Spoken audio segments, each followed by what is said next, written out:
Hey, it's Ethan here at eTrailer. Today we're going to be taking a look at the Yakima JayLow Kayak Carriers and how it fits on a 2022 Lincoln Navigator. We're going to be focusing specifically on how the carrier works with this car. If you want more details about the carrier and how it works, feel free to check out the full review here at eTrailer. But if you do have a roof rack system and you want to get a kayak, if you can get 1 or 2 kayaks on this carrier. If you have 1, you're going to have a weight capacity of 80 pounds. If you want to get 2 on there, you're going to have a weight capacity of 110 pounds total. So keep that in mind. Let's check out how it works. The carrier does come with a strap kit featuring your 2 central straps here with the cam buckles, as well as your bow and stern straps. We'll start with the middle ones here and just focus on the actual cam buckle itself. As you can see, the way that we set up our straps, it does make contact with our kayak. So the fact that this buckle does have this nice rubberized protecting layer around it is a great feature because it's going to prevent the straps from scratching up your kayak while you're traveling. For the bow and stern straps, this carrier comes with a strap with an S-hook on one end, so you can feed that around. And in the back, we have it attached to the safety hoops on our hitch. And the front though, if we don't want to drape the straps all the way across the front, which we don't, we recommend picking up some dog bone adapters so you can fit them under the hood, secure them that way, which is what we did in this case. There are these protective straps or strips on the actual straps on both the bow and the stern straps. You're going to want to keep those down if you do drape it over your car to protect from scratches again while you're driving. In our case, we don't really have much contact with our vehicle and we won't actually be driving it, so it's just for demonstration purposes, but in your case, you probably use those to protect your car. To get the straps removed, we're first going to start with the bow and stern straps, and then we'll move to the central ones. So to get this first strap undone, we'll have to get under the hood again. Give you a closer look at that dog bone adapter in case you want to know what those look like. You'll just find a nice secure spot under the hood to keep those and prevent those from moving around too much, but also you don't want them coming in contact with something that's important under your hood, potentially damaging that too. So once we get this out, we can just work slowly and surely to get the rest of the straps undone, starting with the adapter, and then we'll go back to the top and we can get this excess strap back through the handle. I just used it to store it in our case. Feed this through, pulling out that excess, and then it's just a matter of being able to get back up to the top to where you put that. In our case, I put the S hook up there because I don't want this anywhere near our hood. Get that out, and we'll move on to the back and then the central straps. Now we have the bow and the stern straps removed and one of the central straps, so I'll get the last one removed.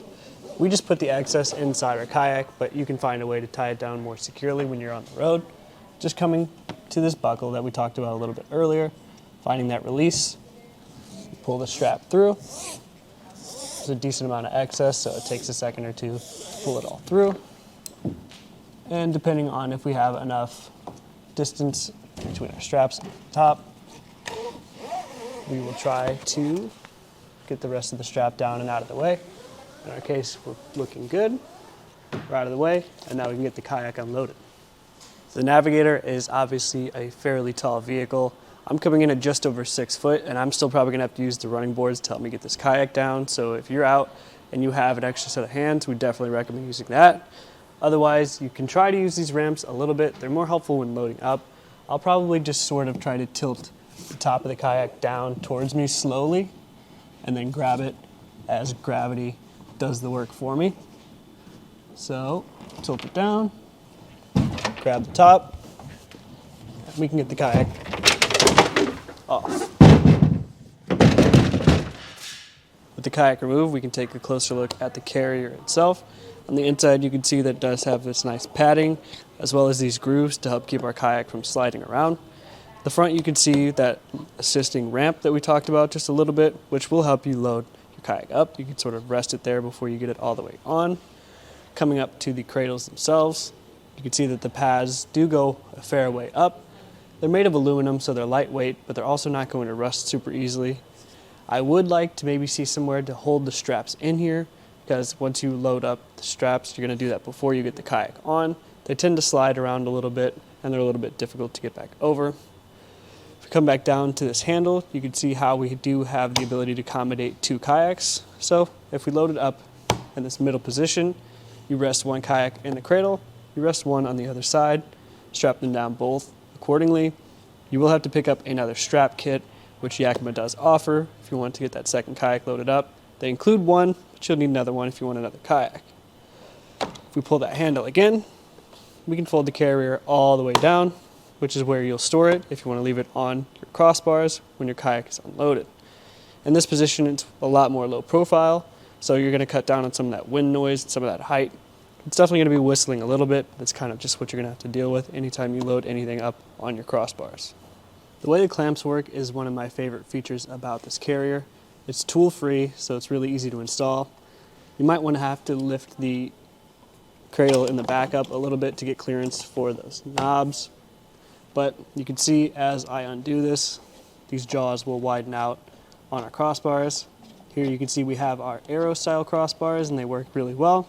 But the kit also comes with an adapter for your round crossbars, square, factory, whatever have you.